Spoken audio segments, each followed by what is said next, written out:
Vamos a curiosear una semana más, lo vamos a hacer con Alejandro Polanco. Muy buenas, lo primero.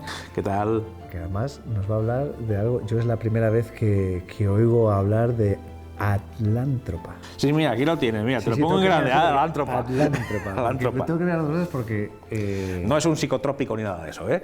Aunque algo igual se metieron, ¿eh? Porque... Para llegar a esto. Sí. Pero la Atlántida sí te suena, ¿no? Claro, es que digo, me iba por la Atlántida, pero atlántropa... Claro, aquí el señor Platón, ¿sabes? Sí que nos remontamos. El señor Platón, allí en el Critias Timeo, en sus diálogos, pues la armó buena, porque además la base de la Atlántida simplemente es ahí unas 4 frasecillas perdidas en ese librillo, libraco más bien. Y de ahí ha surgido todo. Y de ahí, bueno, la locura del continente perdido, películas, libros, series de televisión, y lo que te rondaremos, dinosaurios y unicornios, o sea, lo que quieras. Bueno, pues Atlántropa es también una especie de ida de olla, pero del todo, que se inventa un alemán. Últimamente estamos mucho con los alemanes, Hermann Sorgel, y todo parte del desastre de Europa, sobre todo de Alemania, después de la Primera Guerra Mundial. El continente estaba destruido, es lo que suele pasar con las guerras, que arrasan con todo. Que queda todo, tanto físico como mental, te lo dejan arrasado. Y aquí tenemos a un hombrecillo muy curioso, que era un genio, que decide retomar ciertas ideas que ya venían rondando por ahí. Por ejemplo, en el siglo XIX se plantearon crear una serie de mares en el Sáhara, en el interior del Sáhara, porque hay grandes áreas del Sáhara que están por debajo del nivel del mar, sobre todo en el área tunecina, en el desierto libio, están o a nivel del mar o un poco por debajo, con lo cual quisieron crear grandes canales desde el Mediterráneo para crear unos microocéanos y unos vergeles dentro del Sáhara con agua marina, pero que luego podían continuar hacia el sur y hacer mucho más grande el lago Chad, que en la prehistoria fue gigantesco, por eso queda todavía la cuenca y se puede rellenar. Vamos, que si tú haces un canal por el África, ¿has jugado de pequeño con los hoyos en el barro llenando agua? Pues también acaba llegando. Pues claro, la imaginación de los europeos, tan colonialistas ellos en la época y tal, África es nuestra, no, vamos a hacer con esto algo parecido. Pues querían hacer unos canales que rellenaran todo el interior, sobre todo la parte sahariana y demás. De unos áridos, ¿no? Sí, de unos grandes mares y bueno, vamos a crear se les fue la olla del todo. Pero Hermann Sorgel, después de la Primera Guerra Mundial, dice, nos hace falta un gran proyecto, algo que una Europa otra vez, algo que... Y se acordó de todo esto. Sí, bueno, vamos a desecar el Mediterráneo. Se inventó Atlántropa. Y además hay planos de ingeniería, hay mapas, el proyecto está escrito. O sea, el que quiera hacerlo, que lo haga. O sea, entonces... Pero igual hay que poner claro, de acuerdo a mucha gente. Claro, sí. Y expropiar a mucha gente. O a armar una guerra. Bueno, yo creo que estaban buscando eso. El tema es que encuentra apoyo. O sea, le apoyan. Sí, pues políticos, empresarios, la gente normal, decía. ¿Alemanes? Sí, pero también franceses. Te iba a decir, digo, en casa ajena yo también. Pero también franceses y algún que otro italiano y demás. Aquí en España pues pasó desapercibido, sí, se habló, pero pues resulta que la principal obra del proyecto estaba aquí. Y era la presa de Gibraltar. La idea consistía en crear un gran muro en el estrecho de Gibraltar que impedirá el intercambio de aguas entre el Atlántico y el Mediterráneo, porque hay un intercambio constante. Un muro gigantesco, más de 30 kilómetros de largo, 500 metros de ancho, 300 metros de alto o más, o sea, brutal, que además proporcionaría energía eléctrica para toda Europa, porque con el intercambio de aguas, todo lleno de turbinas, lo imaginaba una cosa, tú imagínate, es un muro impresionante, lo nunca visto. Alimentaría a toda Europa con energía eléctrica, como luego hicieron los franceses mucho tiempo después con las centrales mareomotrices, que son centrales eléctricas que aprovechan las mareas. Bueno, pues a lo bestia.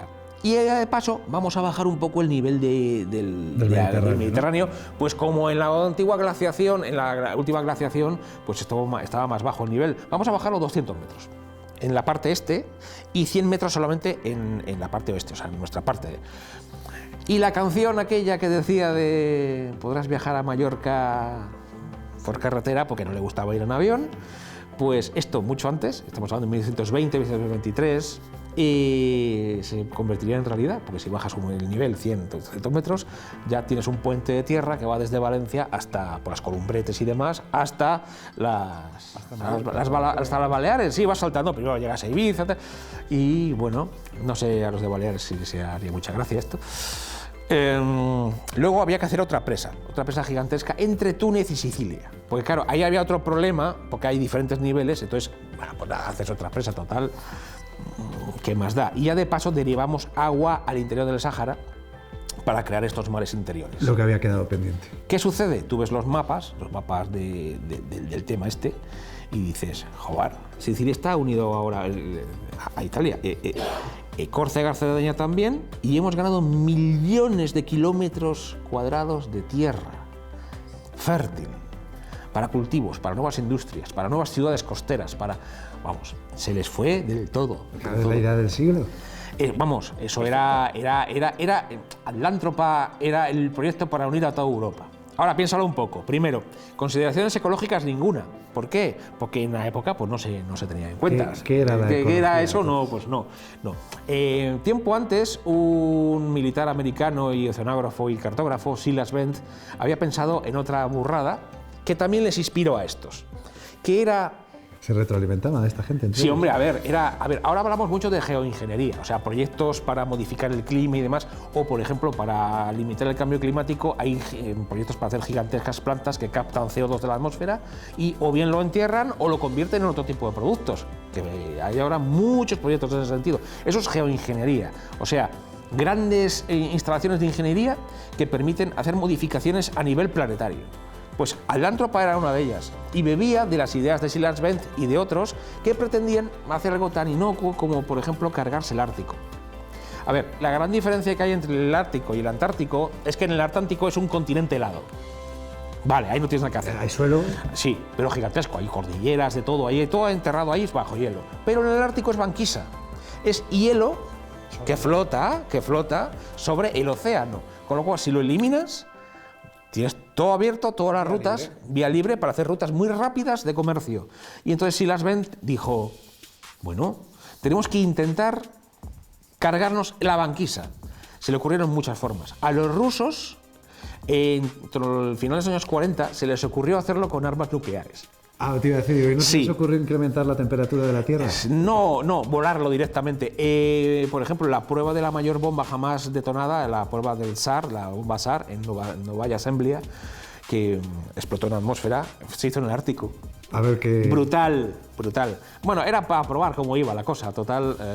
¿Qué había que perder, no? No, el Ártico, como Siberia o demás. Y si le perdemos, mejor. Si le perdemos, mejor. Entonces, la idea de eliminar el Ártico o de desecar el Mediterráneo durante mucho tiempo no era broma, se tomaba como algo real. Entonces, Sorgel, Silas Bent y los demás, lo único que hacían era materializar en proyectos muy bien escritos, con memorias gigantescas y demás, lo que estaba en la mente de la gente. Es decir, vamos a cambiar el mundo. El clima, los animales, el equilibrio nada, eso ni se tomaba en cuenta. No, entonces claro. ¿No había esa conciencia? ¿Hoy día? Hoy en día todavía hay cosas. Todavía hay cosas, sí, sobre todo a nivel planteamientos, como por ejemplo, bueno, una de las cosas que nos preocupa mucho es la corriente del Golfo, que es la que precisamente hace que Europa tenga un clima más o menos benigno.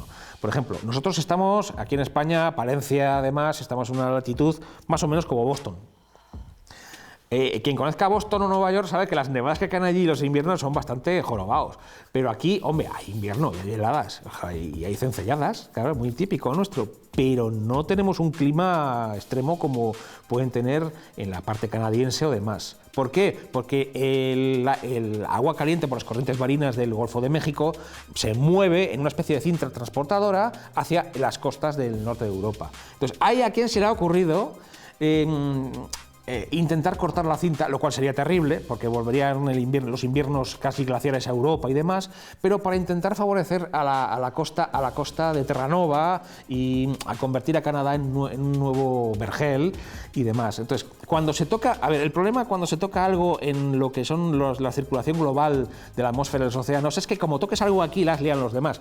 el fenómeno del niño y la niña, que se conocen mucho, que está en el Océano Pacífico, la costa andina y demás, que simplemente son ligeros cambios de temperatura, salinidad, movimiento de las corrientes marinas, que te pueden fastidiar las cosechas durante años o traerte inundaciones y demás, que son fenómenos cíclicos que llevan ocurriendo desde siempre, pero sí, tenemos capacidad para andar aquí tocando un poquito las narices al medio ambiente con proyectos gigantescos. Pero si está en equilibrio, cualquier cosa que hagamos va a destruir ese equilibrio. Sí, por ejemplo, si nosotros somos responsables de parte o en gran parte del cambio climático, vamos a arreglarlo. Y entonces hay quien se le ocurre, pues desde gente que pensó en sembrar los océanos con óxidos de hierro por todas partes, porque eso permite que los microorganismos medren y absorban CO2 y emitan oxígeno, lo cual no se dieron cuenta de que eso en realidad fastidiaba otras cosas de lo que son los ecosistemas, hasta ideas tontísimas como lo de fabricar gigantescos cubitos de hielo. No es broma, no es broma. A ver, no solamente se utiliza en Futurama, hay quien lo planteó de verdad y bueno, a fin de cuentas en Futurama el hielo se traía del cometa Halley, ¿no? Aquí hubo a mediados de los 50 y demás gente que quiso, oye, vamos a llenar los océanos de gigantescos cubitos de hielo o para mantener otra temperatura y demás. O sea, son ideas peregrinas que pueden funcionar, es lo malo, pueden funcionar tocando y rompiendo otros hilos, con lo cual la solución... Es peor el remedio que la enfermedad. Claro, ¿no? en realidad la gente de Alántropa no quería cambiar el clima, nada, le importaba un bledo, lo que querían era ganar millones de kilómetros de tierra y venderlas. Claro, era el negocio del siglo, o sea, te convertías en la persona más poderosa del planeta porque tenías todo un nuevo continente. Nadie le preguntó a la gente de Sicilia o de Cerdeña o de las Baleares o de Chipre o de Creta qué les parecería dejar de ser una isla, o todas las ciudades costeras, Barcelona, Cartagena, Valencia. No, os tenéis que mover o hacia unos cuantos cientos de metros hacia adentro, hacia mar adentro, porque ahora tenéis la costa bastante más lejos. Nada, era todo cuestión de... Solo veían el beneficio económico, que bueno, no se daban cuenta de que tocar eso hubiera destruido prácticamente el clima en Europa y nos pudo haber llevado a una nueva glaciación de esas repentinas. ¿Qué sucede? Pues que estos megaproyectos, repito, no eran una cosa del TVO, ni de Futurama, ni de un loco, que había locos también, y esto yo creo que gustaban un poco, sino que Alántropa, por ejemplo, y otros proyectos de geoingeniería, lo que planteaban se convirtió en gigantescas carpetas llenas de cálculos y demás, en los que se puede ver que, oye, que se puede hacer. Que es que se puede hacer. Y el problema es que los seres humanos, cuando ven que algo se puede hacer, muchas veces esto era costosísimo. Y bueno, menos mal que no se les ocurrió. Pero cuando algo se puede hacer, muchas veces se intenta. ¿Y no se miden consecuencias? No, como digo, cuando llegó la era atómica, pues se planteó utilizar bombas nucleares para todo tipo de cosas. Por ejemplo, construir puertos. En Rusia, por ejemplo, sí, se llevó a cabo y se volaron en semanas enteras para construir puertos con una bomba atómica. Era comodísimo. Comodísimo. Y se utilizó. Pero claro, eso luego deja... O sea, no es inocuo. Bueno, pero la población no eres más que un peón, que tú pones ahí y total, al final de cuentas ya el océano se lo va a limpiar y tal, o sea, no pasa nada. Y en el interior continental, pues por ejemplo, se volaron montañas para hacer túneles con bombas nucleares. Se hizo. Y la dinamita de toda la vida. A ver, pero Jobar, es que es menos eficaz. A ver, ¿qué prefieres? ¿Una bomba muy molona o 50 trenes llenos de dinamita? No, la bomba molona, porque encima así pruebas armas y metes miedo al contrario. Entonces, la locura de los megaproyectos es brutal. Y como Alántropa y el proyecto de volar el polo y todo esto, no hay uno ni dos, hay lo menos 50. O sea, la gente se le pasaba mucho de rosca. Esperemos que estén guardados en un cajón y que podamos hablar de ellos como un recuerdo del pasado. Pero... Son de dominio público. Quiero decir que te los puedes descargar. O sea, bueno, pues ahí dejamos lanzado el guante, no para que nadie retome la idea, que igual no conviene, pero por lo menos por la curiosidad de descubrir más historias y más proyectos curiosos como este. Alejandro, muchas gracias por descubrirnos. Gracias a vosotros. Y mostrar que después de tanto tiempo seguimos más o menos igual. Sí, parecidos.